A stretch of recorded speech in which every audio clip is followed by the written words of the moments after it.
We'll have some more questions, and then we'll greet people and sign books and all. I wasn't done with sexuality. Oh, yeah.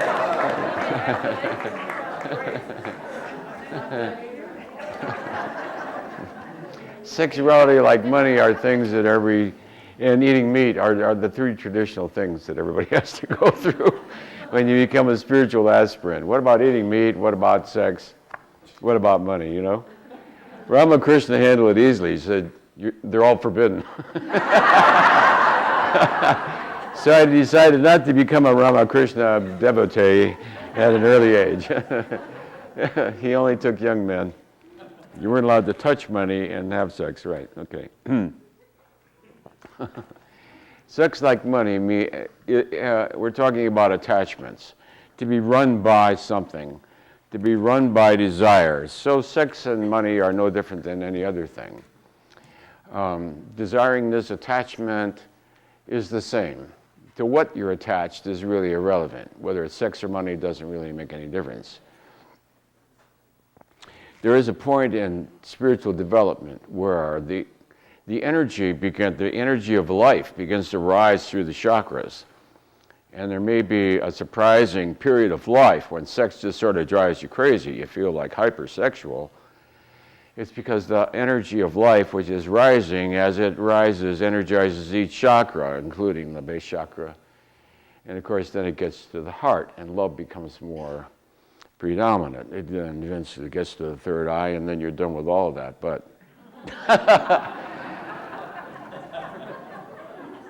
it's that you're not run by it.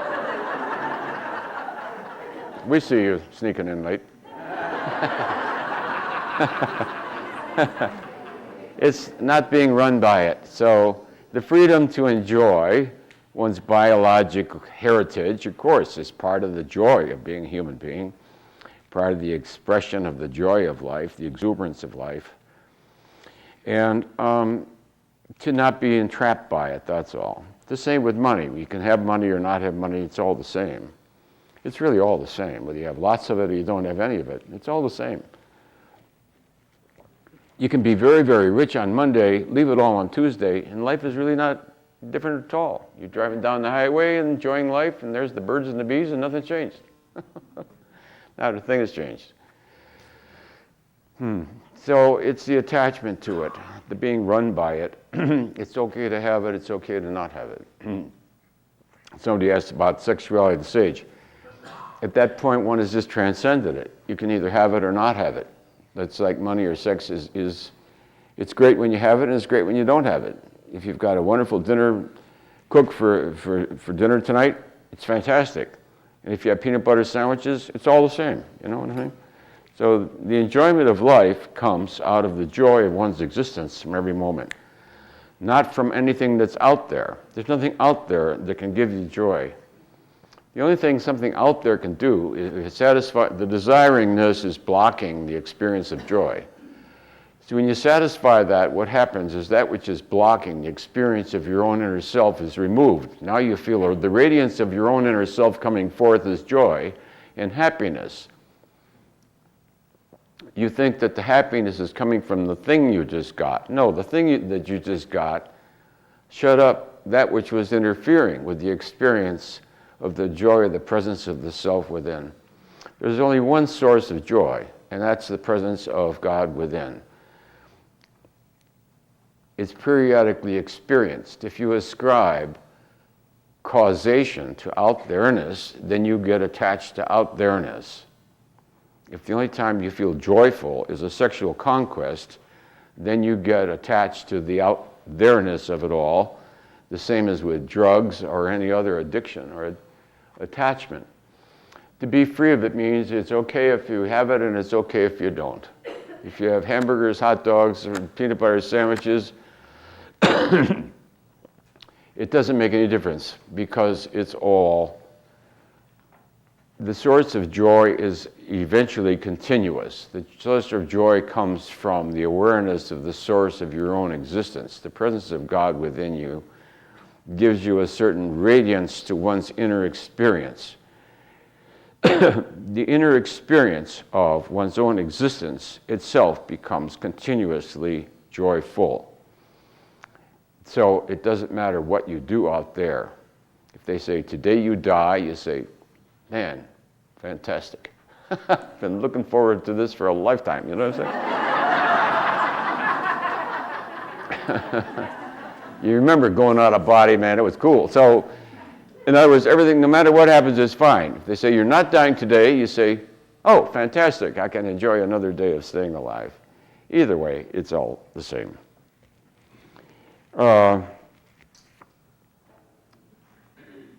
One surrenders the source of joy from out there-ness to the awareness that its source is only from within.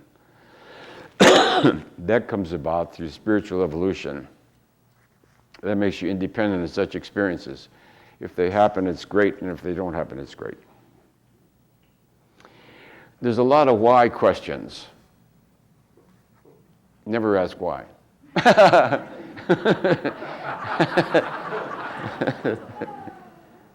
Why? Because.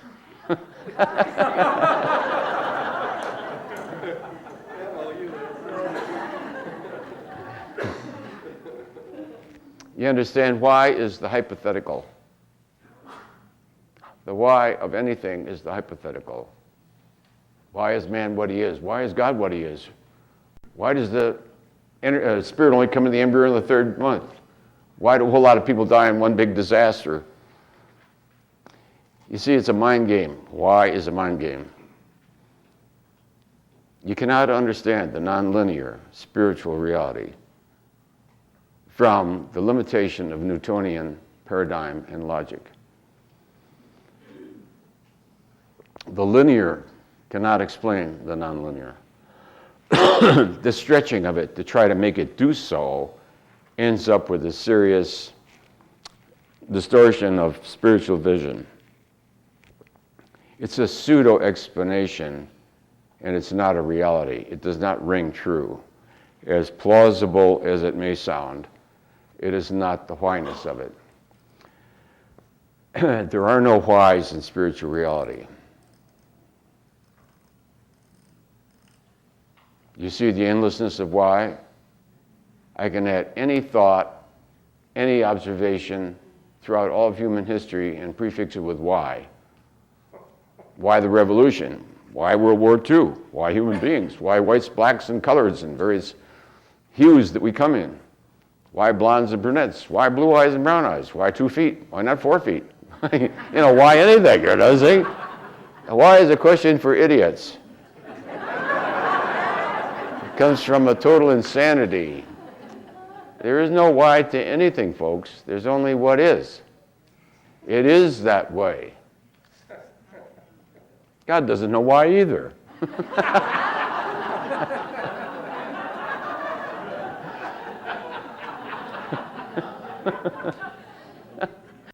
God is a giant electromagnetic field about all this, and all this is whizzing around in there, and you ask him why. He says, how the heck did I know? It's just the way it is. I am what I am, and therefore everything is the way it is, and that's sufficient, right?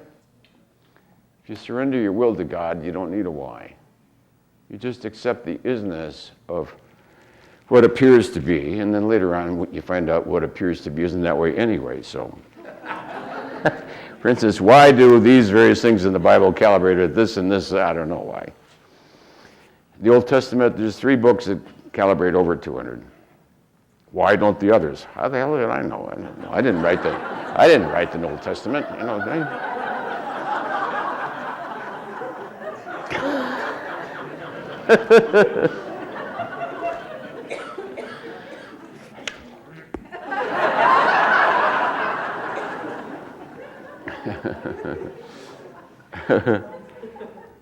I don't know what this says. Something about still small voices. I don't know.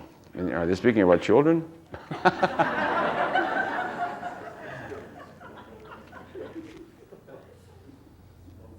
I don't know what it means. Well, the knowingness of spiritual awareness, I think, is what they're referring to. Yes. Yes, because the knowingness of spiritual awareness comes about as a knowingness, a different style of learning. You see, because of schooling, we think of linear, progressive schooling, third grade, fourth grade. We think of it as a linear progression. Spiritual knowingness, learningness, is totally different. It comes out of nothing at all and becomes obvious with no intercertain stages. It isn't like you see a little bit here on Monday, Wednesday it gets a little clearer, Friday, now I see it. You work on it over the weekend, and Monday you got it down pat. No, you're riding a horse and you're worried about your rump, and all of a sudden it's clear to you. Why something is why it is. It's an idiotic question. So, the still small voice is sort of a knowingness. When we were talking about karma, we said, it's a belief system with some people, it's not a belief system. Forget about it. Forget about karma, just forget about it. It's easier if you know something about it, but if you know anything about it, it'll still work out. It may take you a couple 100,000 lifetimes more, but it'll work out. See, because the Western world without the awareness of karma doesn't understand that every single thought, move, decision has a consequence. Has a consequence. Not a punishment, not something negative and horrible, but everything you do has a consequence, whether you like it or not. Now the idiot says, why? Because that's the nature of the universe. That everything that happens has a consequence to the totality of the whole, see?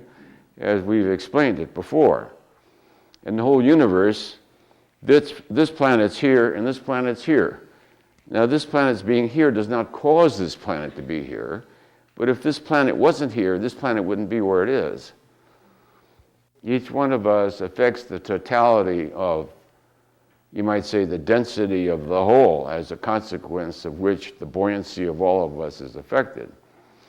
So each spirit, each soul is like a cork in the sea, and as it makes these choices, it rises and falls depending on its choices, the size of the cork and the density of the sea.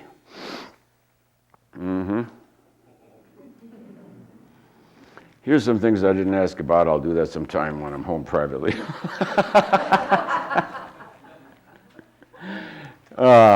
There's questions about channeling.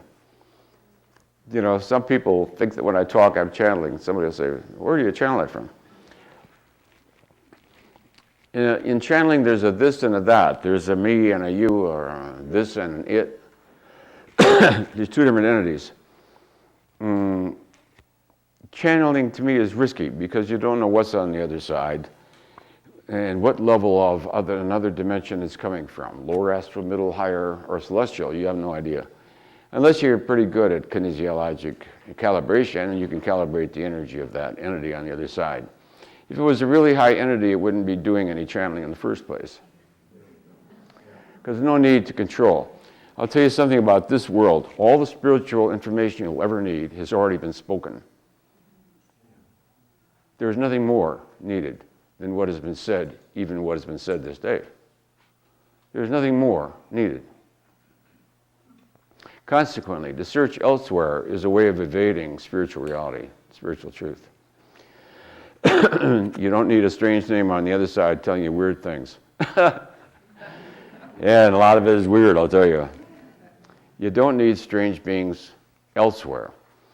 Don't trust anything unless it's in a body, unless you can see it, or unless it's been in the body. The spiritual reality, the spiritual truth that the human being needs has already been spoken. Nothing more is needed. It was spoken thousands of years ago. Nothing more is needed. The Course in Miracles came about in a rather unique way. I knew Bill and I knew Helen. And Helen herself, didn't really believe in the Course in Miracles. It was strange. Helen was the secretary. She said she got it through interdictation. There was not some other entity elsewhere. She didn't hear it from elsewhere. It came about as an inner knowingness, which came about due to a prior agreement. Before she came in this lifetime, she agreed to take the inner dictation. She called it inner dictation. It came as a progressive unfolding of a knowingness in a lady who I will tell you, and she would not be insulted if she were in the audience right now, had about this much spiritual awareness. How a lady of that dimension could get such an incredible language of truth is mind-boggling. But that was her agreement. She said, I agreed to be it was inner dictation. Came about as a strange form of an inner knowingness, apparently by contract, I would suppose, by somebody in some celestial realm. That would be my presumption.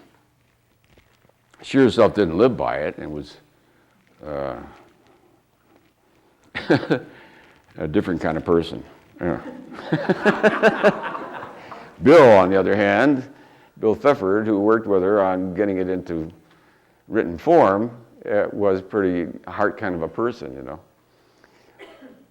So it was just her commitment was to be the secretary, and it just came to her like an inner dictation, and she just typed it out as it came into her head. A rather incredible piece of work to get in that mode of transmission. I don't know if anything else has really been transmitted that way, but of course I don't read a lot of things. In fact, I don't read anything, to be very truthful with you. So I can't be an expert on that. But I did know Helen, and I knew her quite well. So anyway, that's how it came about. And all we know is that it calibrates at 600, and that those who have followed it have experienced the experiential truth that lies behind it. This is another, these are all why questions. They're coming from some kind of a why person. And the person who's addicted to whyness, who may remain anonymous, whyness will lead you downward rather than upward. It will lead you to greater and greater illusion. Because if there is no legitimate answer to why, the mind will create a fallacious one. And your mind will be filled with fallacious answers to whys. A why is hypothetical. That which is hypothetical has no existence in reality. Now it's my turn, huh? Would you like to answer this?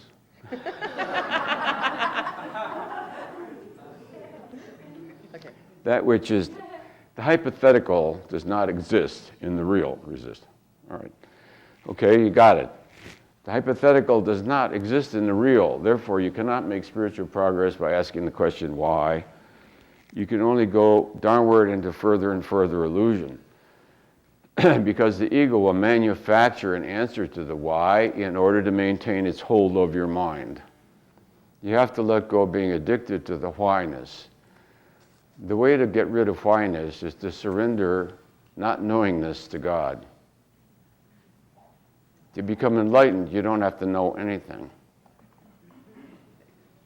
The willingness to surrender oneself to God from moment to moment, you don't have to know anything.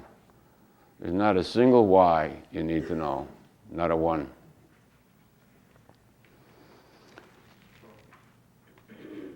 Can karma be nullified?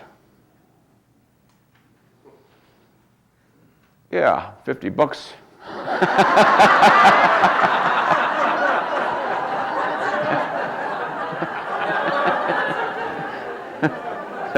Write a check. My favorite charity. That's the way it's done in some places in this world. Has been traditionally. Write a check. Well, we make fun of it, but the writing of a check is one way that one can, and it's traditionally done to people who've made great sums of money and become philanthropic as they got older. Some people think they're trying to buy their way in heaven. No, I think it can be legitimate. You begin to realize that you do owe the world something back for what it has given you. So it can be more than just gift. It can also be the real dawning of a spiritual awareness. Because as you get into your 80s, you begin to realize you really ought to get serious about this spiritual business.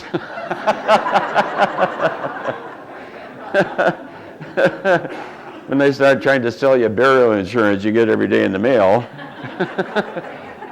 well, maybe I'll go back to church after all. I mean, what's to lose, you know? Why? Oh, here's another why question. Why do cathedrals calibrate highly? Well, we can't answer that.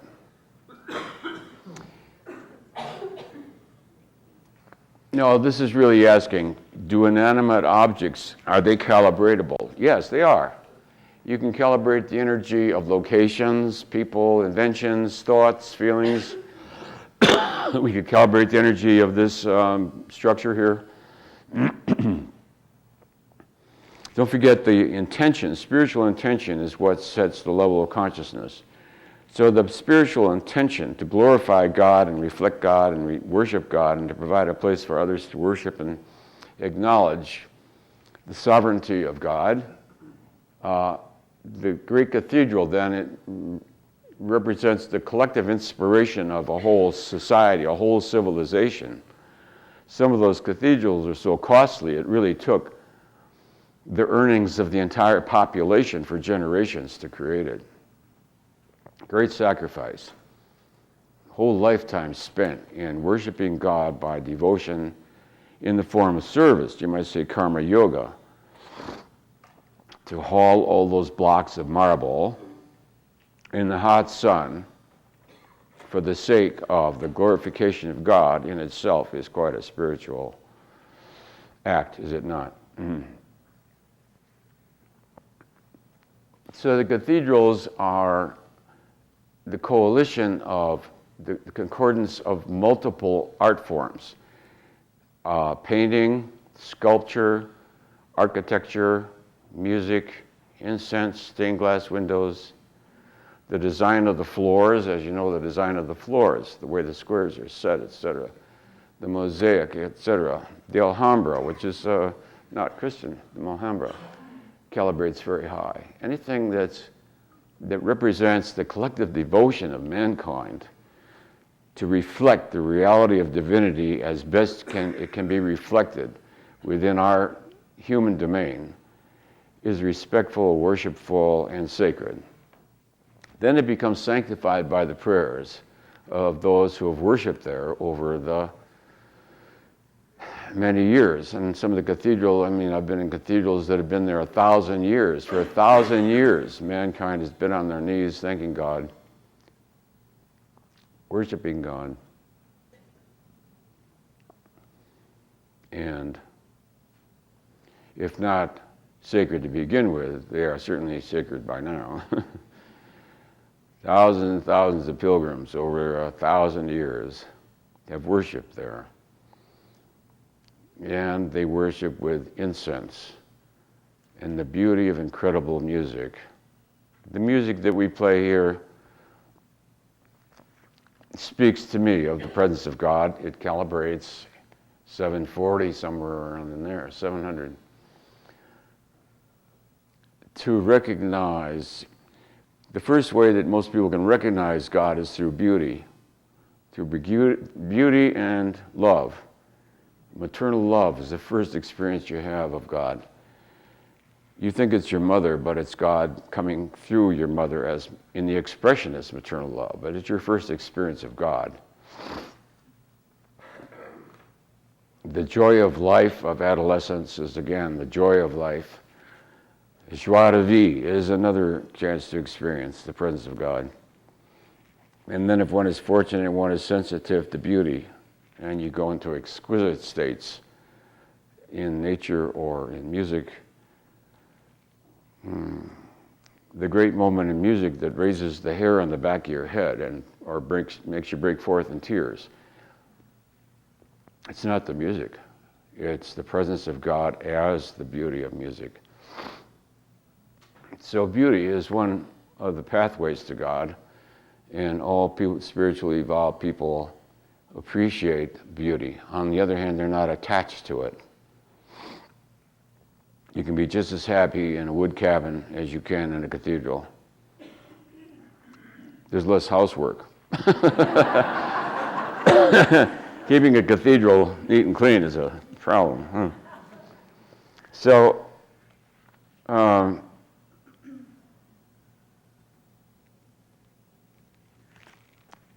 this is a question about the difference between power and force, which I think we did cover in the first lecture, but we'll recapitulate. Power accomplishes what it does without intending to, by virtue of being what it is. Gravity has no intention to lift a nail from the floor. I mean, magnetism has no intention of doing that.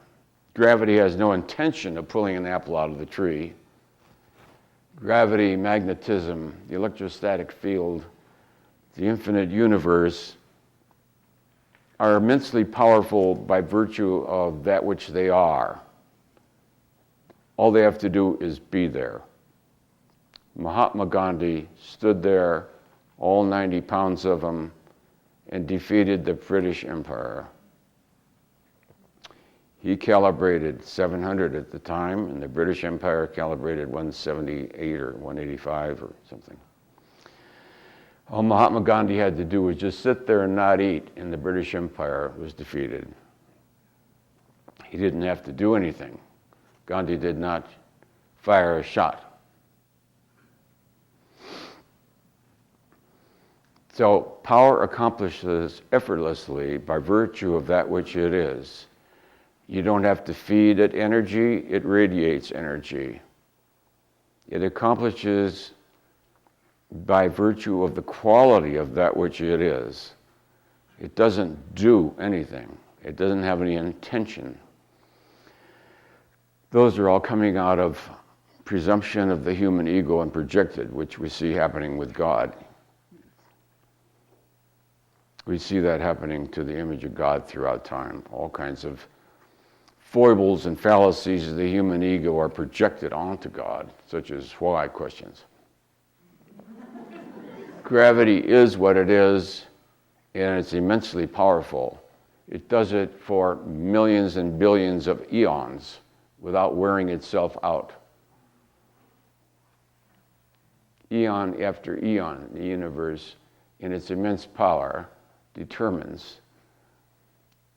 doesn't determine by intention, but is that which is the why of it all. The why of it all is the is of it all. So power then does what it does by virtue of its quality. I mean, yes. Force is something else. Force goes from here to there. Force wears itself out.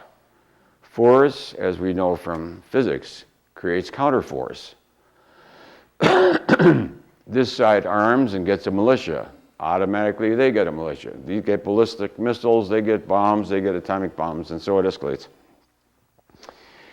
The Middle East is we shoot you, you shoot us. Then we shoot you, you shoot us. Then you shoot us and we shoot you.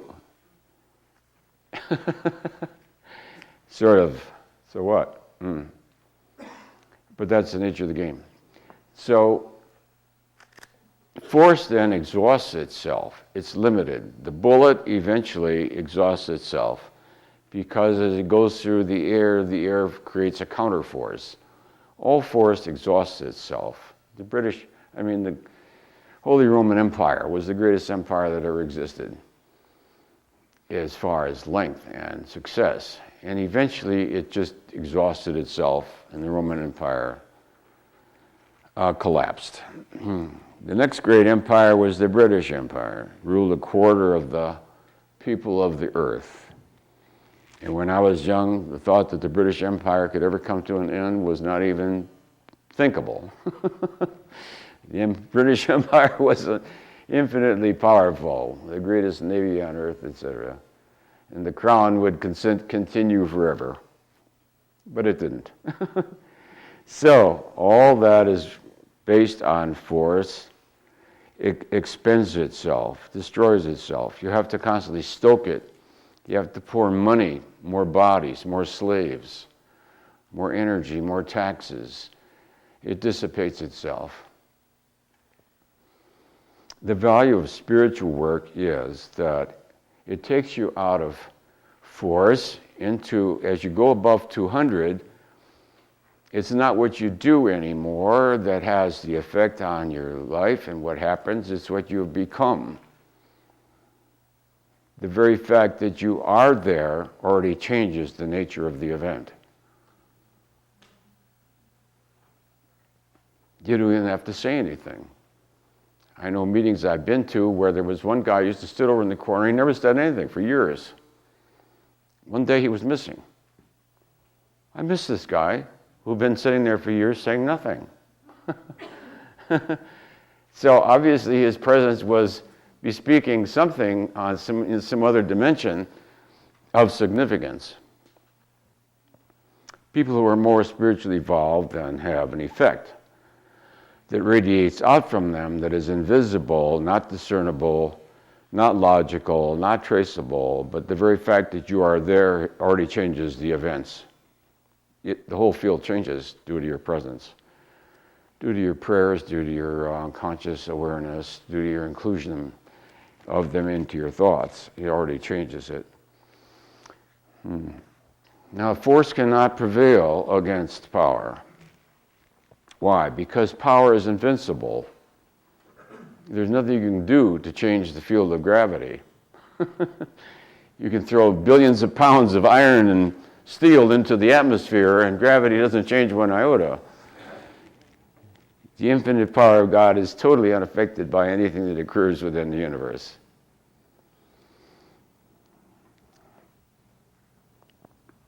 Love is indestructible. True love is indestructible.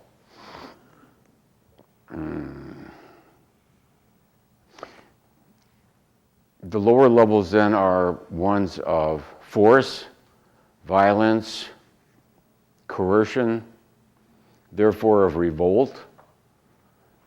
How one country can take over another country with a different language and a different culture and a different nationality and a different language and think they can succeed over long periods of time is unbelievable. They aren't you, and they're never going to be you. And they're never going to accept you ruling them. They have a different color, a different language, different meaning, different terminology, different history. How can one country think it's going to succeed in capturing another country? Obviously, it's time limited. It's not yours. It doesn't belong to you. So force will not succeed over the long term. Force will not succeed over the long term. If force were more successful than power, England never would have survived World War II. The greatest war machine the world has ever seen arose out of an energy of 100 and whatever it was Hitler was at the time. And it was stood off by Winston Churchill, who calibrated at 510. Britain didn't have a chance until 510 came up and began to speak for Britain. We will fight from the fields. We will fight from the ditches. We will never surrender. 510 then was, with a very small air force, was up against the biggest military machine the world's ever seen and survived. It did only because of 510 leading the country. 510 was leading the country. Neville Chamberlain was like 170 or something. With Neville Chamberlain, Britain would have lost. So that which has power then energizes all around it. It energizes all around it. It radiates forth without limitation. It doesn't run out of energy. That which is power is inexhaustible because it derives its power from the power of the truth, God's truth, The source of power is the truth of the presence of God. So its source is continuous, ongoing, and inexhaustible.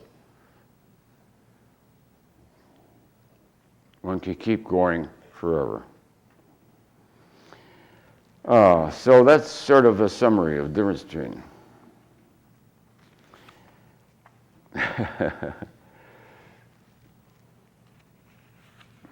Well, I've been speaking about, it says, please speak about the nature of the soul. Well, that's what I'm talking about all day, right?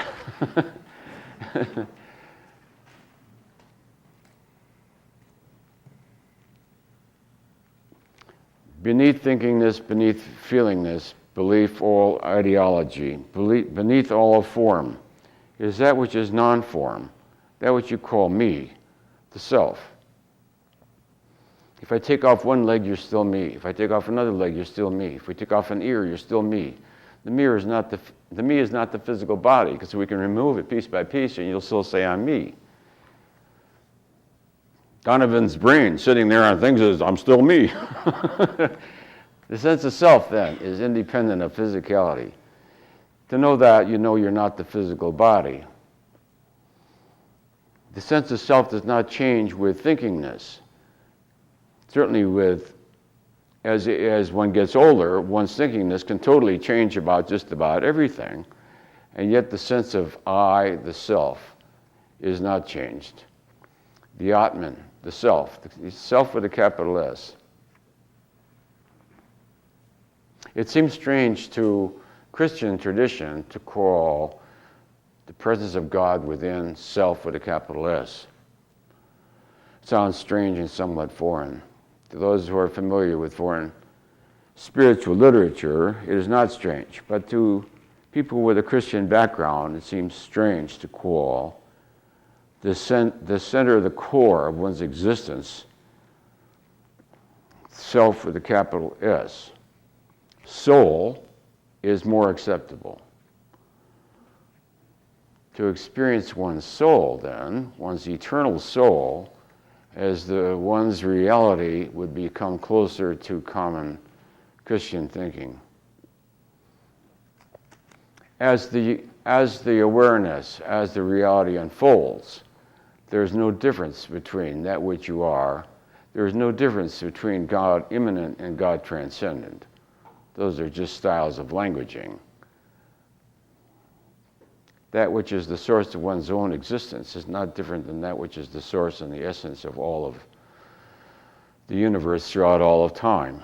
That's the first stunning awareness, that one ever even worried about this, about life, seems like the ultimate joke. How one could have forgotten such a stunning and obvious reality is rather startling.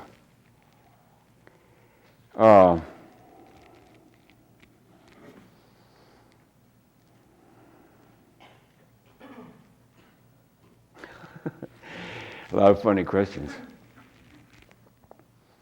That which shines forth and gives one a sense of reality. You see, you accept a sense of reality of your experience without question. Why should you experience that which you experience as reality? Is there something out there that would give it a special sense of reality? You see how you just assume that as a given. That what you're looking for is that which you overlook because you assume it as a given. That which you assume as a given is exactly that which you're trying to find. It's like you're so used to living in space that you fail to recognize space anymore. You just take space for granted. It's miraculous that one can experience anything. It's miraculous to have the capacity to experience. Does a rock experience? To be conscious, to be aware, to experience one's own existence is already a rather incredible event. But we take it for granted. But once one grasps the significance of that, you realize to exist and be aware that you exist is miraculous. The miracle of one's own existence. Of thee, O Lord, I am. Without God, you would not exist. And the source of one's existence is not different than the core of that which you are. So the soul cannot be not God. It can only be part and parcel of all that exists in a particular expression.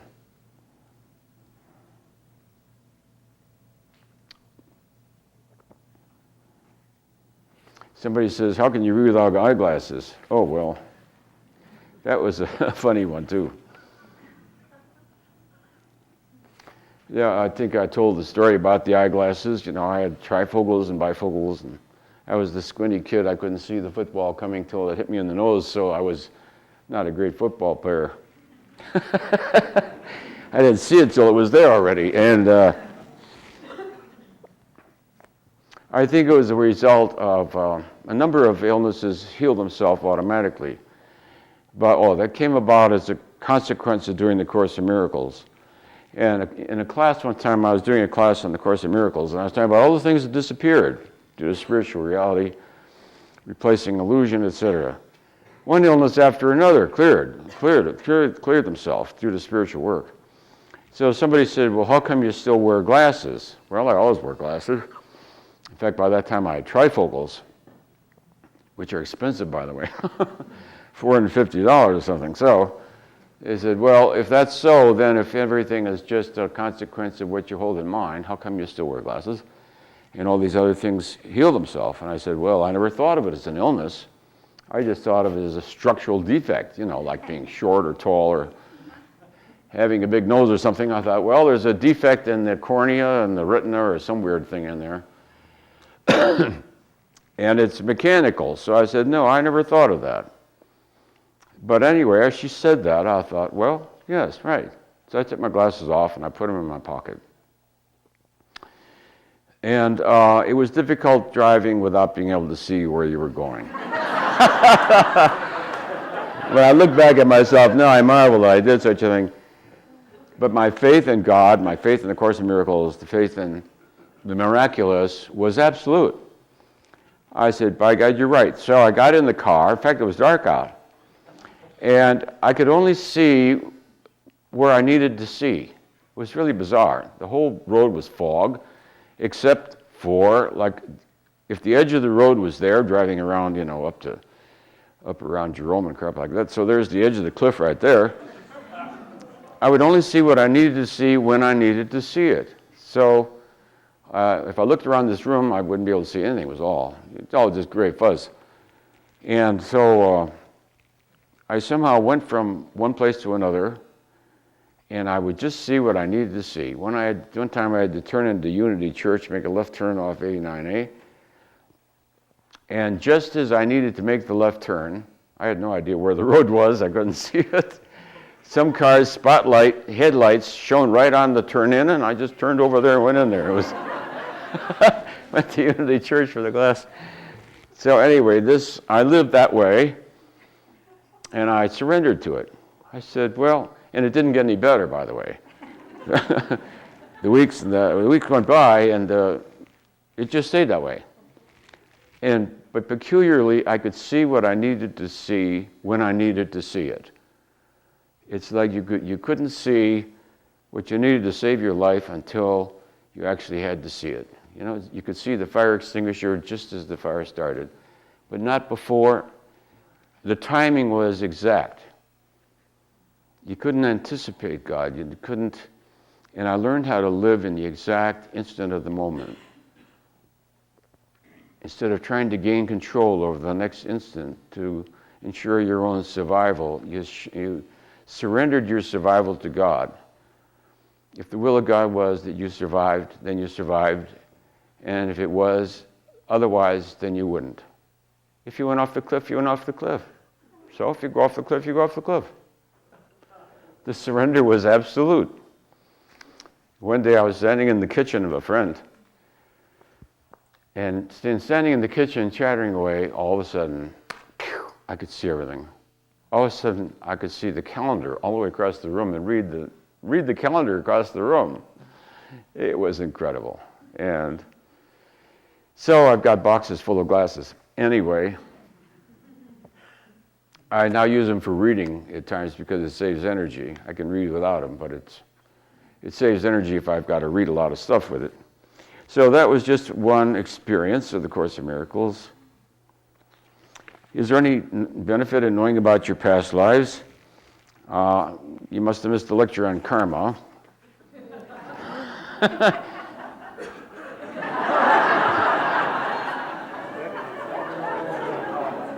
A karmic event in itself, by the way.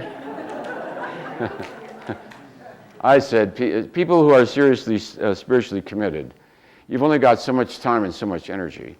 So you really want to use it to the best purpose available. You don't have all day, every day, around the clock to focus on spiritual work. Most people have a certain limited amount of time and energy. You don't want to waste it. Some degree of karmic research can save a lot of time, can save a lot of guilt, save a lot of self-recrimination. Once you see how a certain pattern evolved throughout a series of lifetimes, you get a certain aha feeling. You're okay with it. There's an acceptance. There's a logical obviousness about it. At a certain level of consciousness, which I think we calibrate around 600, there's a recall of those lives and the significance and what they were about. And you see the pattern in this life. I think everybody is aware of certain patterns in your life, right? There's certain recurrent patterns, and you say, you know, this can't be just due to chance. 14 car accidents in a row. There's got to be something. You notice a repetitious pattern. You notice that it follows sort of a non-logic. People say, I keep marrying the same kind of person. You know, why is that? People look for psychological reasons. Well, the psychological reason is karmic. So past life regression, I think, has a practical use at times. Kinesiologic research can define a certain lifetime. Very often you intuit that that's what it's about. And then you check it out with kinesiology and it says, yes, it's about that. So now you feel more okay with it. You know what I mean?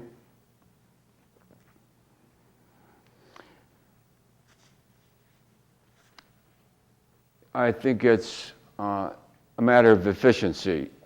You'll probably arrive at the same understanding sooner or later, but it can save you many years of suffering unnecessarily. Suffering unnecessarily. You can say, why was I addicted in this lifetime? Why me? Why me? Why me? And then you find from karmic research that you died 5 or 6 times out of addiction. This is your 6th and 7th. This is your last shot at sobriety.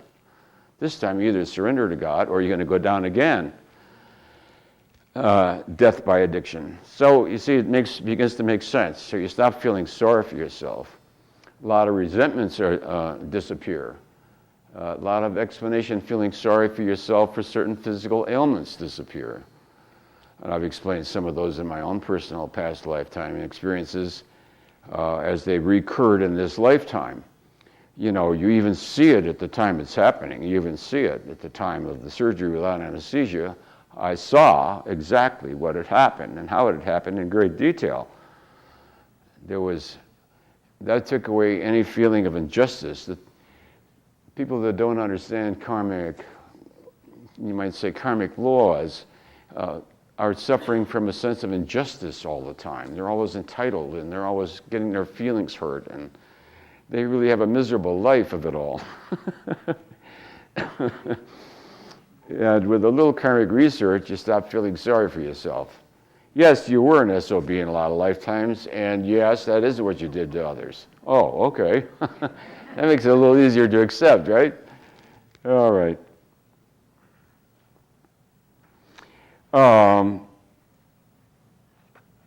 The asking for grace. We said that prayer, sanctifying one's life by committing it to God out of reverence for and thankfulness for one's own existence, automatically has a consequence in the field of consciousness. In talking about karma, we said the spiritual will is what really sets karmic balance. Would a person who calibrates a 700 dream differently? I don't know.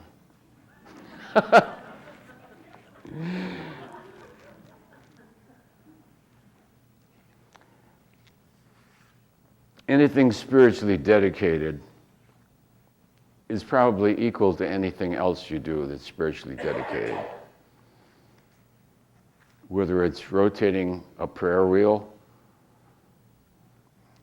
whether it's sewing for the poor, whether it's just doing the most honest day's work you can do, whether it's trying to respect mankind even though at times mankind seems so otherwise, to try to comprehend, how can I love Bin Laden? You know what I mean? How can I forgive this guy? Especially if a relative of yours went down in the whole thing. How can I overcome this hatred, this anger, this resentment? So even if it isn't our own ego, it's the collective ego of society that reflects back to us the necessity for constant spiritual growth. Even if it isn't in our lifetime, we witness it out there. And certainly TV, I think, has accelerated spiritual growth because you're constantly confronted with the projection of the ego out into the world, expressing itself in the current history of mankind. It's always projecting itself out there. And so you have the capacity to benefit by it, but without actually experiencing it. You don't have to be there in the Middle East war and get shot and shoot back and forth. You can witness it and come to a way of transcending the whole thing without actually having to be on the battlefield. So in a certain way, our modern media, I think, speeds up spiritual work because you're bombarded with spiritual dilemmas and provocations and all right. We can't do much more than that with that today because are there any questions we didn't resolve? No why questions. Oh, God bless you. Is there any questions we did not resolve? Because we want to bring it to a closure. And then we'll have people come up and I'll greet you all and hug you all and sign any books or anything. Have someone speak for you, please. Yes? How did you get out of hell? What does he say? How did you get out of hell? By virtue of what I don't know. By virtue of hitting the absolute bottom beyond all bottoms, beyond all hope. Once you get out of the hell of time and torture and pain and suffering and all that, you get to the serious levels of hell which are beyond time. The dreadfulness of absolute hopelessness and aloneness, completely deserted by God forever, is a horror that cannot be described. And out of the abysmal agony, which went on for eons, the lower levels of hell have nothing to do with time. You're not there for 5 years or 20 years or something. It goes on just like the upper space is foreverness. The condemnation is forever. Out of that came the voice from within. If there is a God, I ask him to help me. It came out, the voice came of its own from within the spirit. I guess the sincerity of it caught the attention of a passing archangel who glanced that away and if an archangel at 50,000, calibrates 50,000 over, just to be noticed in passing probably totally transforms everything because that much power is like 100,000 volts and it just in one spark is totally transformative. But I can't I can't tell you any more than the experience of it, the experiential sequence. There was one more, and then we'll go. Yes? Yes, I was wondering if you could just please comment on the term free will as it might relate to intention or spiritual will. Spiritual will is what sets calibrated level of consciousness. What sets your calibrated level of consciousness is not the act, but the intention behind the act.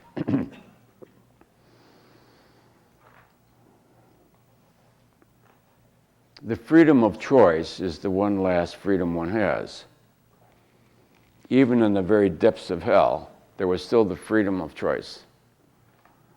At that point, God could have been refused forever out of bitterness and hatred. And I would have then become a member of the lower astral. Those who have refused God live there. So the freedom of choice is always present. Even as somebody is chopping you up, you can transcend the instant.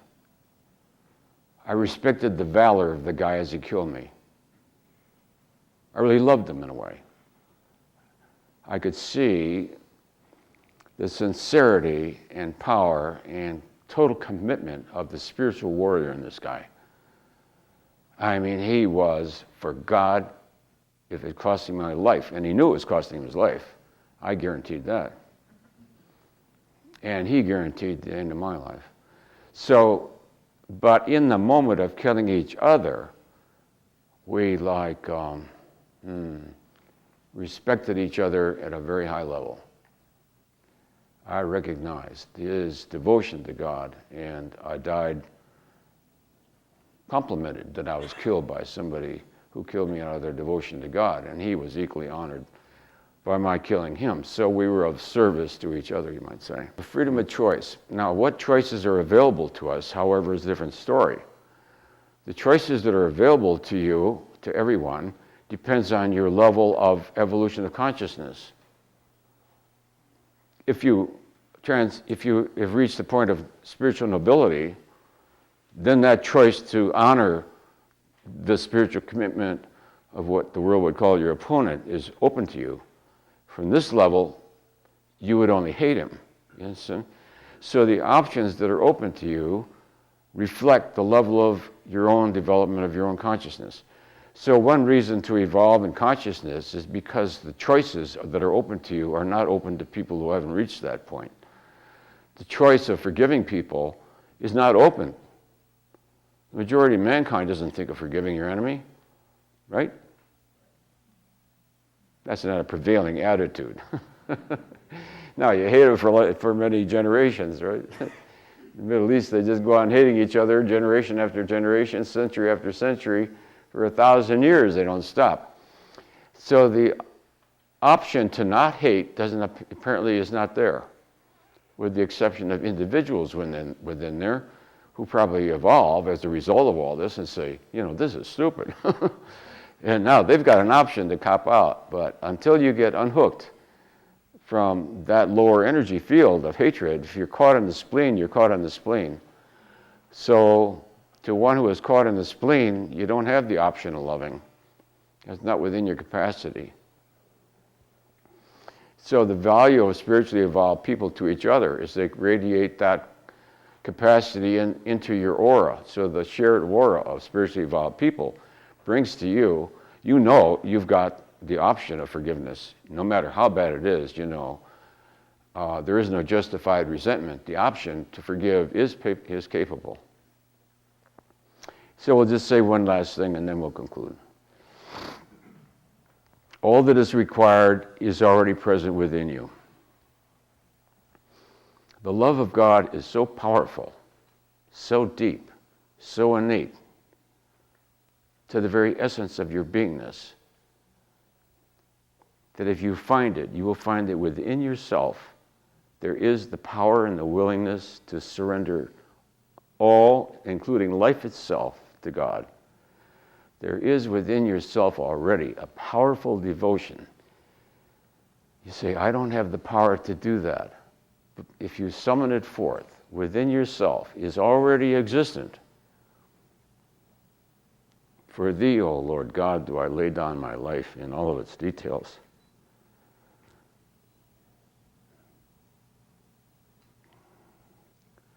The power of that devotion lies within all of you, and it's the guarantee of your salvation.